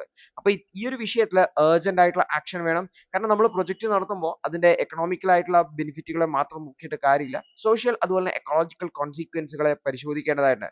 ഇപ്പൊ ഇത്തരത്തിലുള്ള അൺഅച്ചെക്ഡ് ആയിട്ടുള്ള urbanization ജമ്മു ആൻഡ് കാശ്മീർ പോലുള്ള ഒരു പ്രദേശത്തിന്റെ അവിടുത്തെ ഫ്രജൈൽ ആയിട്ടുള്ള എക്കോസിസ്റ്റത്തെ നെഗറ്റീവായിട്ട് ബാധിക്കുന്നു എന്നതിൽ കൂടാതെ അവിടുത്തെ സസ്റ്റൈനബിലിറ്റിയും ആൾക്കാരുടെ ജീവിത മാർഗത്തെയും എല്ലാവരെയും ബാധിക്കുന്നുണ്ട് എന്നുള്ള കാര്യം കൂടി ഓർത്തു വയ്ക്കേണ്ടതായിട്ടാണ്. അടുത്തത് ജെൻഡർ ബഡ്ജറ്റിനുമായി ബന്ധപ്പെട്ടാണ്. ഇവിടെ ആക്ച്വലി ഡൽഹിയിലെ ജെൻഡർ ബഡ്ജറ്റുമായി ബന്ധപ്പെട്ടാണ് ഡിസ്കഷൻ. നമ്മൾ ജനറലി എന്താണ് ഈ ഒരു ജെൻഡർ ബഡ്ജറ്റ്, എന്താണ് അതുമായി ബന്ധപ്പെട്ട ഡീറ്റെയിൽസ് എന്നാണ് നമ്മൾ നോക്കാൻ വേണ്ടി പോകുന്നതായിട്ടുള്ളത്. അപ്പോൾ ഡൽഹിയുടെ ജെൻഡർ ബഡ്ജറ്റ് 7 മടങ്ങ് വർദ്ധിച്ചു എന്ന് പറഞ്ഞുകൊണ്ടാണ് വാർത്ത വന്നിട്ടുള്ളത്.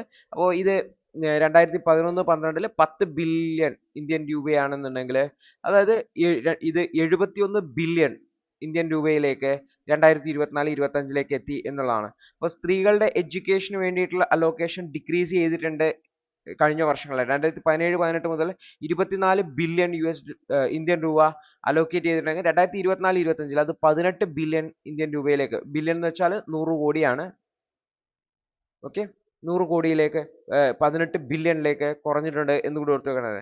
അപ്പോൾ ഇവിടെ എക്കണോമിക് എംപവർമെന്റ് എത്രമാത്രം ഇഫക്റ്റീവ് ആവും എന്നുള്ളൊരു കൺസേണും നമ്മൾ ഹൈലൈറ്റ് ചെയ്യേണ്ടതായിട്ടുണ്ട് എന്ന് കൂടി ഓർത്ത് വെക്കുന്നതാണ്. അപ്പോൾ എന്താ ഈ ജെൻഡർ ബഡ്ജറ്റ് എന്ന് പറഞ്ഞാൽ? ജെൻഡർ ബഡ്ജറ്റിംഗ് എന്ന് പറഞ്ഞു കഴിഞ്ഞാൽ ഇതൊരു സ്ട്രാറ്റജിക് ടൂളായിട്ട് യൂസ് ചെയ്യുന്നതാണ്. എന്തിനു വേണ്ടി യൂസ് ചെയ്യുക? വുമൺ എംപവർമെന്റിന് വേണ്ടിയിട്ടുള്ള ഒരു ടൂളാണ്. സാധാരണ എങ്ങനെയാണ് ചെയ്യുക? ബഡ്ജറ്റിൽ കോമൺ ആയിട്ട് പദ്ധതികൾ പ്രഖ്യാപിക്കുക. അത് സ്ത്രീകൾക്ക് വേണ്ടിയാണോ പുരുഷന്മാർക്ക് വേണ്ടിയാണോ ഒന്നുമില്ല, എല്ലാവർക്കും കോമൺ ആയിട്ടുള്ളതാണ്. അപ്പോൾ അതിൽ പലപ്പോഴും സ്ത്രീകൾക്ക് അതിന്റെ ബെനിഫിറ്റുകൾ കിട്ടുന്നില്ല എന്നുള്ള ഒരു പ്രശ്നമുണ്ട്. അപ്പോൾ ഇതിനെ അഡ്രസ്സ് ചെയ്യാൻ വേണ്ടിയിട്ട് കൃത്യമായിട്ടുള്ള പബ്ലിക് റിസോഴ്സുകൾ സ്ത്രീകൾക്ക് ലഭിക്കുന്നുണ്ട് എന്ന് ഉറപ്പുവരുത്താൻ വേണ്ടിയിട്ടാണ് ജെൻഡർ ബഡ്ജറ്റിംഗ് എന്ന് പറയുന്ന ആശയം കൊണ്ടുവന്നിട്ടുള്ളത്. അതായത് ഡിഫറെന്റ് ജെൻഡേഴ്സിന്റെ, പ്രധാനമായിട്ടും സ്ത്രീകളെയാണ് ഫോക്കസ് ചെയ്യുന്നതെങ്കിലും ഡിഫറെന്റ് ജെൻഡേഴ്സിന്റെ ഡൈവേഴ്സ് ആയിട്ടുള്ള നീഡ്സ് ആൻഡ് പ്രയോറിറ്റീസ് സെപ്പറേറ്റ് ആയിട്ട് ഹൈലൈറ്റ് ചെയ്യുക എന്നുള്ളതാണ് ജെൻഡർ ബഡ്ജറ്റിംഗ് കൊണ്ട് ഉദ്ദേശിച്ചിട്ടുള്ളത്.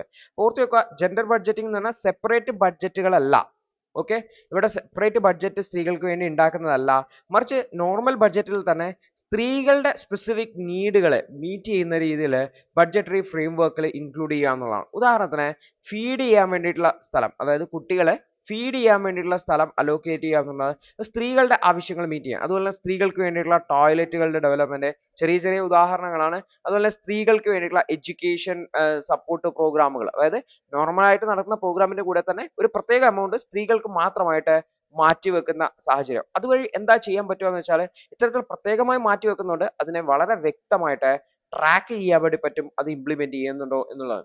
അപ്പൊ India convention on elimination of all forms of discrimination against woman എന്ന് പറയുന്ന കൺവെൻഷൻ 1979 1993 ഇന്ത്യ റാറ്റിഫൈ ചെയ്തിട്ടുണ്ടായിരുന്നു. പ്രത്യേകിച്ചും ജെൻഡർ ഇക്വാലിറ്റിയിലേക്ക് ഇന്ത്യ ആ ഒരു കമ്മിറ്റ്മെന്റ് ഇത് ഹൈലൈറ്റ് ചെയ്യുന്നു എന്ന് പറയാൻ വേണ്ടി പറ്റും. അതിന്റെയൊക്കെ ഭാഗമായിട്ടാണ് 2005-6 കാലഘട്ടത്തിൽ ഫസ്റ്റ് ജെൻഡർ ബഡ്ജറ്റ് കൊണ്ടുവന്നിട്ടുണ്ടായിരുന്ന ഇന്ത്യൻ ബഡ്ജറ്റിൽ. അതിന് ശേഷം ജെൻഡർ ബഡ്ജറ്റ് സ്റ്റേറ്റ്മെന്റ് എല്ലാ യൂണിയൻ ബഡ്ജറ്റിലും വെക്കാറുണ്ട് എന്ന് കൂടി ഓർത്ത് വെക്കുക.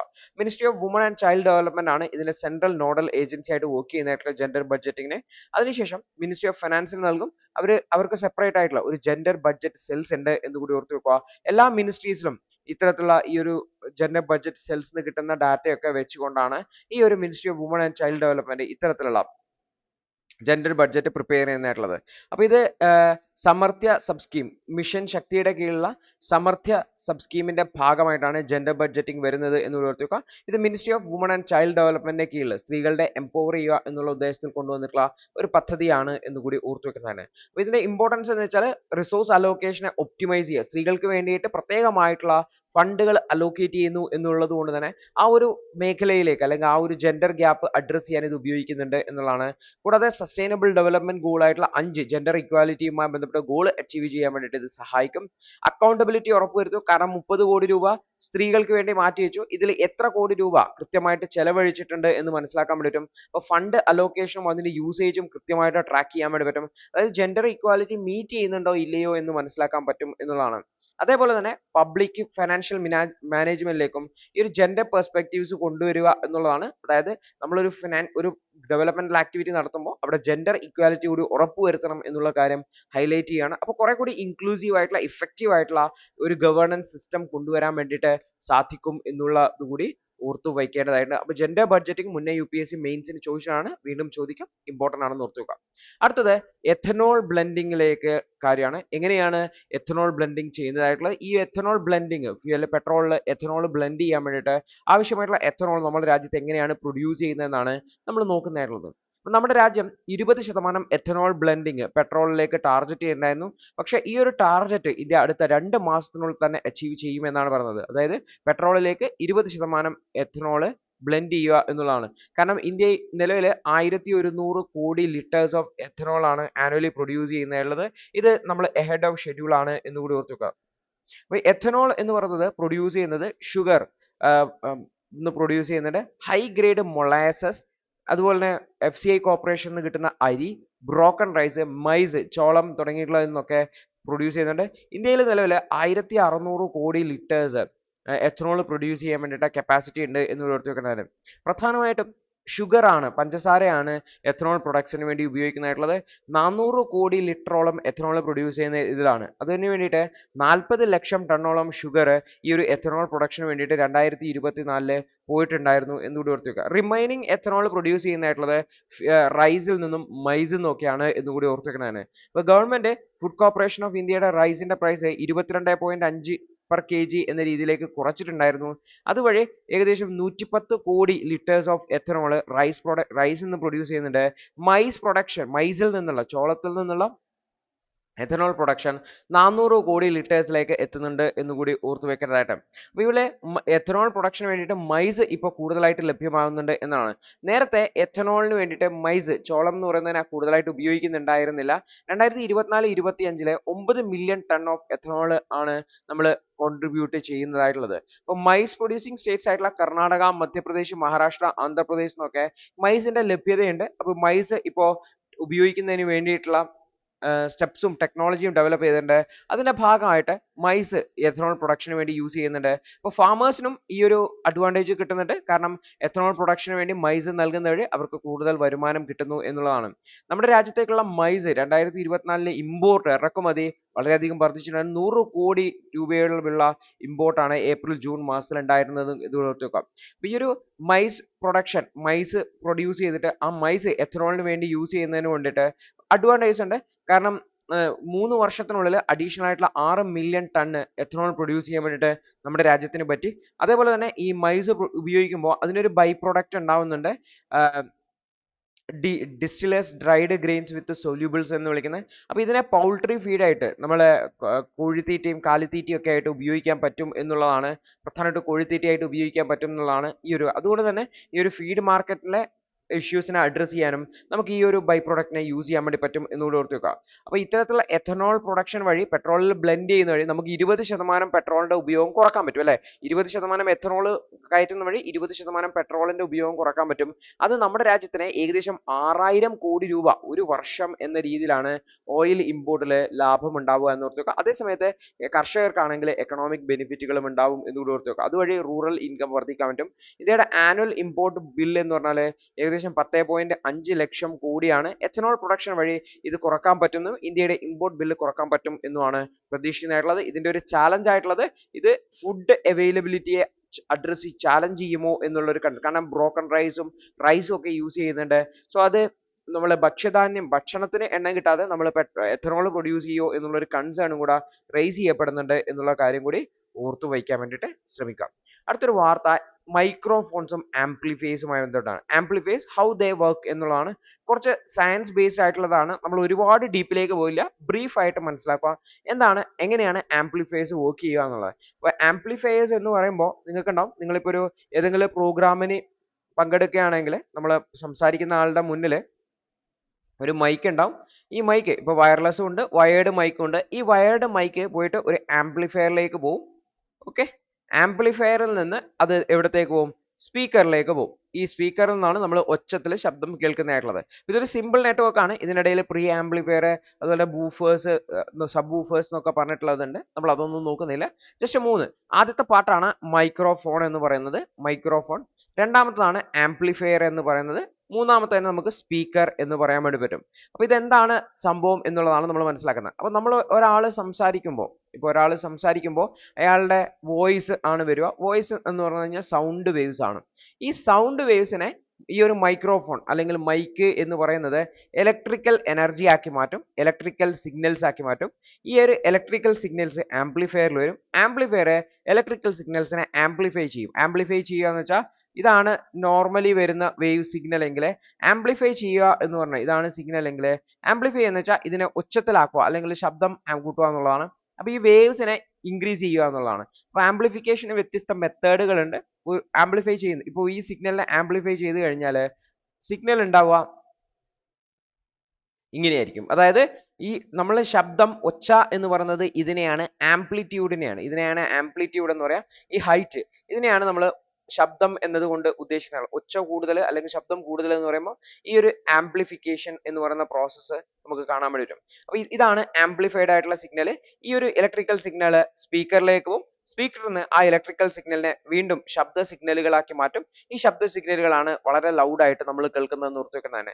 ഈ ഒരു സംഭവമാണ് നമ്മൾ ബ്രീഫ് കുറച്ചുകൂടി ടെക്നിക്കൽ ആയിട്ടുള്ള വേർഡ്സ് ഉപയോഗിച്ചുകൊണ്ട് മനസ്സിലാക്കാൻ വേണ്ടി പോകുന്നതായിട്ടുള്ളത്. അപ്പൊ നമുക്ക് ആദ്യം നോക്കാം മൈക്രോഫോൺ, അതിന്റെ ഫംഗ്ഷൻ. അപ്പൊ മൈക്രോഫോൺ എന്ന് പറഞ്ഞു കഴിഞ്ഞാൽ ഇത് ആക്ച്വലി ഒരു ട്രാൻസ്ഡ്യൂസർ ആണ്. ഇത് സൗണ്ട് എനർജിയെ ഇലക്ട്രിക്കൽ സിഗ്നൽ ആയിട്ട് കൺവേർട്ട് ചെയ്യുകയാണ് ചെയ്യുന്നത്. നമ്മൾ സംസാരിക്കുന്ന ശബ്ദത്തെ ഇലക്ട്രിക്കൽ സിഗ്നൽ ആയിട്ട് കൺവേർട്ട് ചെയ്യും. അത് ആക്ച്വലി കപ്പാസിറ്റേഴ്സ് യൂസ് ചെയ്തിട്ടാണ് വർക്ക് ചെയ്യുന്നതായിട്ടുള്ളത്. അപ്പോൾ ഈ കപ്പാസിറ്റേഴ്സ് എന്ന് വെച്ചാൽ രണ്ട് പ്ലേറ്റുകളാണ് കപ്പാസിറ്റർ എന്ന് പറയുന്നതായിട്ടുള്ളത്. അപ്പൊ ഈ ഒരു പ്ലേറ്റിന്റെ ഇടയിലുള്ള ഗ്യാപ്പ് ഈ ഒരു കപ്പാസിറ്ററിന്റെ എനർജി സ്റ്റോറേജിനെ ബാധിക്കുന്നുണ്ട്. അപ്പൊ ഇതില് ഒരു സൈഡില് രണ്ട് പ്ലേറ്റുകളിൽ ഒരു സൈഡിലെ പ്ലേറ്റ് എന്ന് പറയുന്നത് ഒരു ഡയഫ്രം ആണ് വെക്കുക. ഡയഫ്രം എന്ന് പറഞ്ഞാൽ നമ്മൾ ഈ സംസാരിക്കുന്ന സമയത്ത് വൈബ്രേറ്റ് ചെയ്യുന്ന ഒരു വസ്തുവായിരിക്കും. അപ്പൊ അതിന്റെ ഇടയിൽ ഈ സൗണ്ട് വേവ്സ് ഡയഫ്രത്തിൽ വന്നിടിക്കുന്ന സമയത്ത് അത് വൈബ്രേറ്റ് ചെയ്യും. അതിന്റെ അടിസ്ഥാനത്തിൽ ഇതിന്റെ കപ്പാസിറ്ററിന്റെ കപ്പാസിറ്റൻസിൽ വ്യത്യാസം വരികയും അതിനനുസരിച്ചാണ് ഇലക്ട്രിക്കൽ സിഗ്നൽ കൺവേർട്ട് ചെയ്യപ്പെടുന്നത്, ഇലക്ട്രിക്കൽ സിഗ്നൽ ആയിട്ട് കൺവേർട്ട് ചെയ്യപ്പെടുന്നത്. അതിനുശേഷം ഇത് ആംപ്ലിഫയറിലേക്കും ആദ്യം ഒരു പ്രീ ആംപ്ലിഫയറിലേക്കും ഈ ഒരു പ്രീ ആംപ്ലിഫയർ എന്ത് ചെയ്യുന്ന വെച്ചാൽ അതിലേക്ക് കൂടുതൽ എനർജി ആഡ് ചെയ്യും. അതേ സമയത്ത് അതിലത്തെ നോയ്സിനെ മിനിമൈസ് ചെയ്യാൻ വേണ്ടി ശ്രമിക്കും എന്നുള്ളതാണ്. ഇതിനു വേണ്ടിയിട്ട് ഇംപെഡൻസ് മാച്ചിങ് യൂസ് ചെയ്യും. കാരണം നമ്മൾ ഈ പറയുന്ന സമയത്ത് ബാക്ക്ഗ്രൗണ്ട് നോയ്സ് ഒക്കെ കയറി വരുന്നുണ്ടാവും. അപ്പൊ ഈ ഒരു ബാക്ക്ഗ്രൗണ്ട് നോയ്സുകളെ അവോയ്ഡ് ചെയ്യുന്നതിന് വേണ്ടിയിട്ടും മാക്സിമം ഗെയിൻ കിട്ടുന്നതിന് വേണ്ടിയിട്ടും ഇംപെഡൻസ് മാച്ചിങ് എന്ന് പറഞ്ഞ ടെക്നിക്കാണ് യൂസ് ചെയ്യുന്നതായിട്ടുള്ളത്. അതിനുശേഷം ട്രാൻസിസ്റ്റേഴ്സ് യൂസ് ചെയ്യും. ഈ ഒരു ട്രാൻസിസ്റ്റേഴ്സ് എന്ത് ചെയ്യും, അതിന്റെ വോൾട്ടേജ് ഇൻക്രീസ് ചെയ്യും. അപ്പൊ നമുക്ക് കുറച്ചുകൂടി ആംപ്ലിഫൈഡ് ആയിട്ടുള്ള സിഗ്നൽസിന്, അതായത് ചെറിയ വോൾട്ടേജ് ഉള്ള ആ ഒരു സിഗ്നലിനെ വലിയ വോൾട്ടേജിലേക്ക് ആക്കി മാറ്റും എന്നുള്ളതാണ്. അപ്പൊ ഇവിടെയാണ് വോൾട്ടേജ് ആംപ്ലിഫിക്കേഷൻ എന്ന് പറയുന്നതായിട്ടുള്ളത്. അപ്പൊ ഈ ഒരു സൗണ്ട് സിഗ്നൽസ് എന്ന് ക്രിയേറ്റ് ചെയ്യുന്ന ഇലക്ട്രിക്കൽ സിഗ്നൽ എന്ന് പറഞ്ഞാൽ വളരെ ചെറിയ വോൾട്ടേജിലുള്ളതായിരിക്കും. അപ്പൊ ഈ ഒരു ചെറിയ വോൾട്ടേജ് ഉള്ളതിനെ നമ്മളൊരു ട്രാൻസിസ്റ്റർ ഉപയോഗിച്ച് നമ്മൾ അതിനെ വലിയൊരു വോൾട്ടേജിലേക്ക് ആക്കി മാറ്റും എന്നുള്ളതാണ്. ഈ ഒരു ഹൈ വോൾട്ടേജ് ക്രിയേറ്റ് ചെയ്തിട്ട് ആ ആംപ്ലിഫൈഡ് വേർഷൻ ആണ് നമ്മൾ സ്പീക്കറിലേക്ക് നൽകുന്നതെന്ന് കൂടി ഓർത്ത് വെക്കേണ്ടതാണ്. അപ്പോൾ ഇതിനു വേണ്ടിയിട്ട് ഡ്രൈവർ അതുപോലെ പവർ സ്റ്റേജസ് എന്നൊക്കെ പറഞ്ഞുള്ള വ്യത്യസ്ത സ്റ്റേജുകൾ ഉണ്ട്. അതിനുശേഷമാണ് ഇത് ലൗഡ് സ്പീക്കർ അല്ലെങ്കിൽ നമ്മുടെ സ്പീക്കറിലേക്ക് എത്തുന്നതെന്നും കൂടി ഓർത്ത് വെക്കുന്നതായിട്ട്. അപ്പോൾ നിങ്ങൾ പ്രോഗ്രാമിലൊക്കെ പോയി കഴിഞ്ഞാൽ നിങ്ങൾ ഇതേപോലുള്ള ആംപ്ലിഫയേഴ്സ് ഒക്കെ കണ്ടിട്ടുണ്ടാവും. അഹൂജയുടെ ഒക്കെ ആംപ്ലിഫയേഴ്സ് കണ്ടിട്ടുണ്ടാവും എന്ന് ഓർത്തുക. ആംപ്ലിഫയേഴ്സിനെ തന്നെ പവർ ആംപ്ലിഫയേഴ്സിനെ തന്നെ ഡിഫറെന്റ് മേക്ക് ആൻഡ് മോഡൽസ് ഒക്കെ ഉണ്ട് എന്ന് ഓർത്ത് വെക്കുന്നതാണ്. ക്ലാസ് എ ആൻഡ് ബി എന്ന് പറയുന്നത് സ്മോൾ സ്റ്റുഡിയോസിലും മറ്റുമൊക്കെ ഉപയോഗിക്കുന്നതിനെയാണ് ക്ലാസ് എ ആൻഡ് ബി എന്ന് വിളിക്കുന്നതായിട്ടുള്ളത്. എ ബി എന്ന് പറയുന്നത് ഹോം തിയേറ്ററിൽ ഉപയോഗിക്കുന്നതാണ്. സി എന്ന് പറയുന്നത് റേഡിയോ ഫ്രീക്വൻസി അപ്ലിക്കേഷൻസിലും മറ്റുമൊക്കെ യൂസ് ചെയ്യുന്നതാണ്. ക്ലാസ് ഡി എന്ന് പറയുന്നതാണ് പബ്ലിക് അനൗൺസ്മെന്റ് സിസ്റ്റത്തിലൊക്കെ യൂസ് ചെയ്യുന്നത് എന്നുകൂടി ഓർത്തു വെക്കേണ്ടതാണ്. അതിനുശേഷം ലൗഡ് ആയിട്ടുള്ള സൗണ്ട് പ്രൊഡ്യൂസ് ചെയ്യുക എന്നുള്ളതാണ് പ്രധാനപ്പെട്ട ഉദ്ദേശം അല്ലേ. കാരണം ആൾക്കാർ മൈക്കിലെ പറയുന്നത് ഒരുപാട് ആൾക്കാരെ കേൾപ്പിക്കുക എന്നുള്ളതാണ്. അതിനു വേണ്ടിയിട്ടാണ് നമ്മൾ സ്പീക്കർ അല്ലെങ്കിൽ ലൗഡ് സ്പീക്കർ എന്ന് ഉപയോഗിക്കുന്നതിൽ. ഇത് നമ്മളെ മൈക്രോഫോണിന്റെ നേരെ വിപരീതമായിട്ടുള്ളതാണ്. ഇവിടെ എന്താ ചെയ്യുന്നതായിട്ടുള്ളത്, ഒരു ശക്തമായിട്ടുള്ള മാഗ്നറ്റിക് ഫീൽഡ് ഉപയോഗിച്ചുകൊണ്ട് കോയിലിനെ മൂവ് ചെയ്യിച്ചുകൊണ്ടാണ് ഇവിടെ ഡയഫ്രത്തെ വൈബ്രേറ്റ് ചെയ്യിക്കുന്നതെന്നും കൂടി ഓർത്തിട്ടുണ്ട്.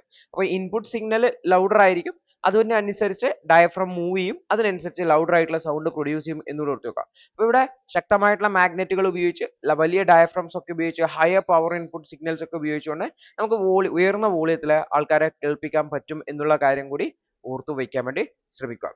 അടുത്തൊരു വാർത്ത എന്ന് പറഞ്ഞു കഴിഞ്ഞാൽ ഫോറസ്റ്റ് ലാൻഡ് ഉപയോഗിക്കുന്നതുമായി ഡെവലപ്മെന്റൽ ആക്ടിവിറ്റീസിന് ഫോറസ്റ്റ് ലാൻഡ് ഉപയോഗിക്കുന്നതുമായി ബന്ധപ്പെട്ടിട്ട് സുപ്രീം കോടതിയുടെ വളരെ പ്രധാനപ്പെട്ട ഒരു ഒബ്സർവേഷൻ വന്നിരിക്കുകയാണ്. അപ്പോൾ ഇത്തരത്തിൽ ഫോറസ്റ്റ് ലാൻഡുകളെ ഈ ഒരു അനാവശ്യമായിട്ട് അല്ലെങ്കിൽ അതിന് പകരം ഫോറസ്റ്റ് ലാൻഡ് കണ്ടെത്താതെ അല്ലെങ്കിൽ എഫോറസ്റ്റേഷൻ മെഷേഴ്സ് നടത്താതെ പ്രോജക്റ്റുകൾക്ക് വേണ്ടി ഉപയോഗിക്കാൻ പാടില്ല എന്നുള്ളതാണ് ഈ ഒരു സുപ്രീം കോടതിയുടെ ഒബ്സർവേഷൻ ആയിട്ടുള്ളത്. നമ്മൾ ജമ്മു ആൻഡ് കാശ്മീരുമായി ബന്ധപ്പെട്ട മെഷേഴ്സിനെയൊക്കെ കണ്ടു. അപ്പോൾ ഇത്തരത്തിലുള്ള കോടതിയുടെ ഇടപെടലുകൾ വളരെ ഇമ്പോർട്ടന്റ് ആണെന്ന് ഓർത്തുക. അപ്പോൾ സുപ്രീം കോടതി പറയാണ്, അതായത് ഈ ഒരു ഫോറസ്റ്റ് ലാൻഡ് ഡെവലപ്മെന്റൽ പർപ്പസിന് വേണ്ടി നിങ്ങൾക്ക് യൂസ് ചെയ്യണം എന്നുണ്ടെങ്കിൽ നിങ്ങൾ കോമ്പൻസേറ്ററി ലാൻഡ് കണ്ടെത്തി അവിടെ അഫോറസ്റ്റേഷൻ മെഷേഴ്സ് നടത്തിയിട്ടുണ്ടായിരിക്കണം എന്നാണ് കോടതി പറഞ്ഞിട്ടുള്ളത്. അപ്പൊ കോടതി പ്രധാനമായിട്ടും ഈ ഒരു ഫോറസ്റ്റ് കൺസർവേഷൻ ആക്ട് 1980ക്ക് 2023 കുറച്ച് അമെൻമെന്റുകൾ നടത്തിയിട്ടുണ്ടായിരുന്നു. അതായത് ഈ ഒരു ഫോറസ്റ്റ് എന്ന് പറഞ്ഞ ഡെഫിനിഷനെ തന്നെ ഇല്ലാതാക്കുന്ന രീതിയിലാണ് ഈ ഒരു അമെൻമെന്റ് കൊണ്ടുവന്നത് എന്ന് പറഞ്ഞുകൊണ്ട്.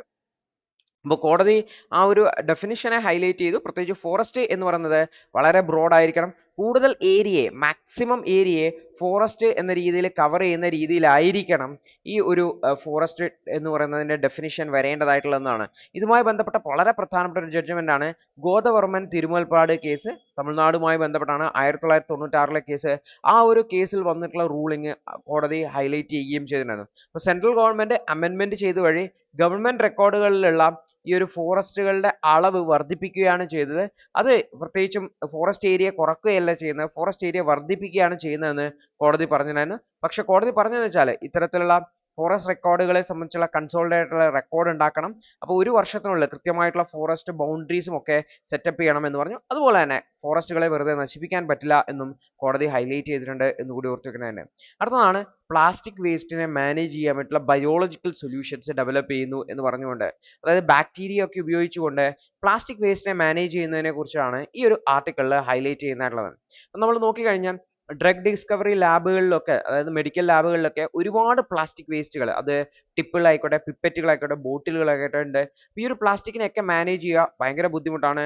അതിൽ വെറും 10% പ്ലാസ്റ്റിക് ഒക്കെയാണ് ഗ്ലോബലി റീസൈക്കിൾ ചെയ്യുന്നത്. ബാക്കി എല്ലാം തന്നെ മലിനീകരണത്തിന് കാരണമാകുന്നുണ്ട് എന്നുകൂടി ഓർത്തിരിക്കുന്നതാണ്. അപ്പോൾ പ്ലാസ്റ്റിക്കിനെ ഡീഗ്രേഡ് ചെയ്യാൻ വേണ്ടിയിട്ട് എൻസൈംസുകളെ ഉപയോഗിക്കുന്ന അല്ലെങ്കിൽ എൻസൈംസുകളെ ഡെവലപ്പ് ചെയ്തിട്ടുണ്ട്.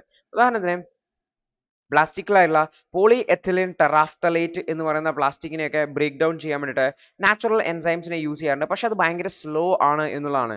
അപ്പോൾ അതിനെ സ്പീഡ് അപ്പ് ചെയ്യാൻ വേണ്ടിയിട്ടുള്ള ശ്രമങ്ങൾ സയന്റിസ്റ്റുകളുടെ ഭാഗത്ത് നിന്ന് ഉണ്ടാവുന്നുണ്ട് എന്നുകൂടി ഓർത്തു വെക്കുന്നതാണ്.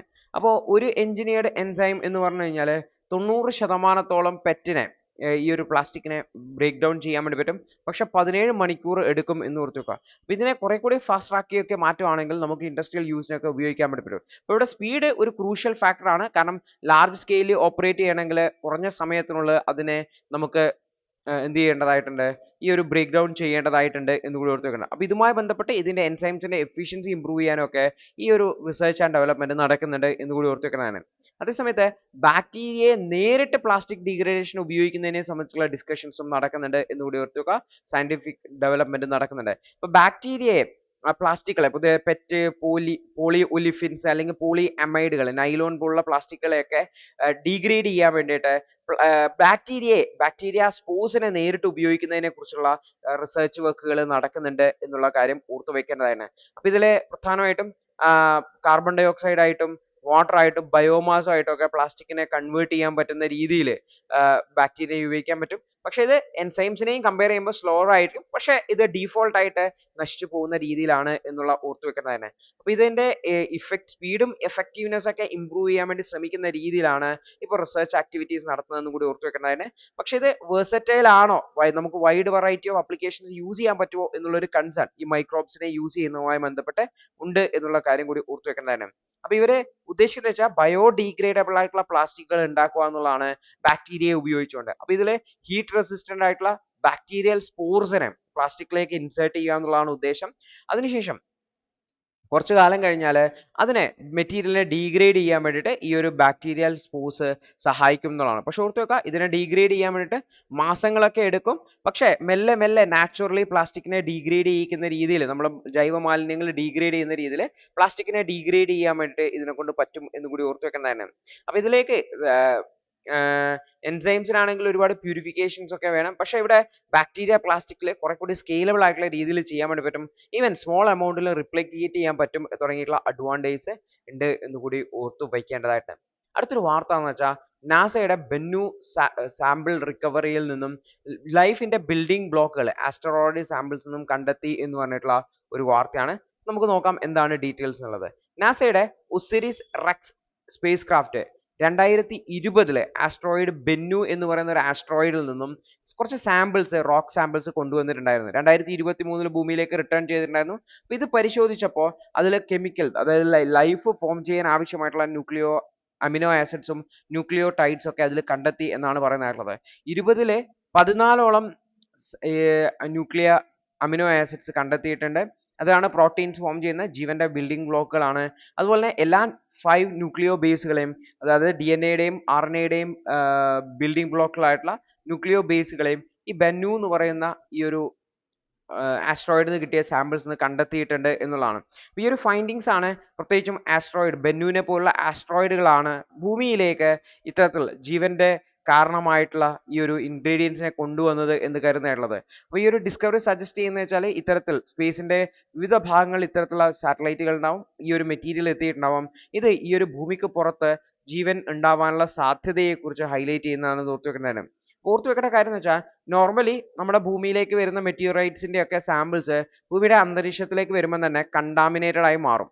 അതുകൊണ്ട് തന്നെ അതിൽ നിന്ന് കിട്ടുന്ന സാമ്പിൾസിനെ നമുക്ക് റിലയബിൾ ആയിട്ട് എടുക്കാൻ പറ്റില്ല. കാരണം ഓൾറെഡി ഭൂമിയിലേക്ക് വരുമ്പോൾ അതിൽ വെള്ളമൊക്കെ പറ്റി പിടിച്ചിട്ടുണ്ടാവും. അതിന്റെ അർത്ഥം ആ ഒരു മെറ്ററൈറ്റിൽ വെള്ളം ഉണ്ടായിരുന്നല്ലോ. അപ്പോൾ പക്ഷെ ഇവിടെ ബെന്നു എന്നുള്ളത് നമ്മൾ പുറത്തുനിന്ന് കളക്ട് ചെയ്ത സാമ്പിൾ ആയതുകൊണ്ടും അത് പ്രിസ്റ്റീൻ ആയിട്ട് കീപ്പ് ചെയ്യുകയും ചെയ്തുകൊണ്ട് തന്നെ ഈ ഒരു ഡിസ്കവറിക്ക്, ഈ ഒരു ഫൈൻഡിങ്ങിന് കുറെ കൂടി റിലയബിലിറ്റി ഉണ്ട് എന്നുള്ള കാര്യം കൂടി ഓർത്തു വെക്കേണ്ടതായിട്ടുണ്ട്. അപ്പോൾ ഇവിടെ സാൾട്ട് വാട്ടർ ഇവാപ്പറേറ്റ് ചെയ്തിട്ട് മിനറൽസ് ഫോം ചെയ്ത പോലെയാണ് കാണുന്നതായിട്ടുള്ളത്. അപ്പോൾ ബാനുവിന്റെ പാരന്റ് ബോഡിയിൽ പ്രീബയോട്ടിക് കെമിസ്ട്രി ഉണ്ടായിട്ടുണ്ടാവണം എന്നാണ് കരുതുന്നത് എന്നുകൂടി ഓർത്തു വെക്കേണ്ടതാണ്. ഓർഗാനിക് കോമ്പൗണ്ടുകൾ നേരിട്ടൊന്നും കണ്ടെത്തിയിട്ടില്ലെങ്കിൽ പോലും, അല്ലെങ്കിൽ DNA RNA സാമ്പിൾസ് ഒന്നും നേരിട്ട് കണ്ടെത്തിയിട്ടില്ലെങ്കിലും അതിനെ ഫോം ചെയ്യാൻ ആവശ്യമായിട്ടുള്ള അനുകൂലമായിട്ടുള്ള സാഹചര്യം ബെനുവിലുണ്ട് എന്നുള്ള കണ്ടെത്തൽ ഓർത്തു വെക്കേണ്ടത്. അപ്പോൾ എന്താണ് ഈ ബെനു എന്നുള്ളത് ഒന്ന് ഓർത്തു വെക്കാൻ വേണ്ടിയിട്ട് ശ്രമിക്കുക. അടുത്തൊരു ടോപ്പിക് എന്ന് വെച്ച് കഴിഞ്ഞാൽ ഈ world health organisation US withdraw ചെയ്തതുമായി ബന്ധപ്പെട്ടാണ്.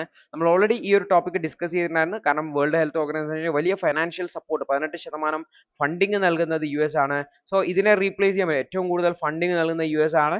അപ്പോൾ ഇതിനെ റീപ്ലേസ് ചെയ്യാൻ വേണ്ടിയിട്ട് വേറെ ആരുമില്ല. അപ്പോൾ വേൾഡ് ഹെൽത്ത് ഓർഗനൈസേഷന്റെ പ്രവർത്തനങ്ങളെ നെഗറ്റീവായിട്ട് ബാധിക്കും, ഇതിനെ തളർത്താൻ ഇത് കാരണമാകും എന്നാണ് ഈ ഒരു ആർട്ടിക്കിൾ പറയുന്നത്. നമ്മൾ ഓൾറെഡി ഡിസ്കസ് ചെയ്ത ടോപ്പിക് ആയതുകൊണ്ട് തന്നെ വീണ്ടും ആവർത്തിക്കുന്നില്ല. അപ്പോൾ ഇത്രയും കാര്യങ്ങളാണ് ഉള്ളത്. ഇമ്പോർട്ടൻ്റ് ആയിട്ടുള്ള കാര്യങ്ങൾ ഓർത്തു വെക്കാൻ ശ്രമിക്കുക, റിവിഷൻ ചെയ്യുക. All the best.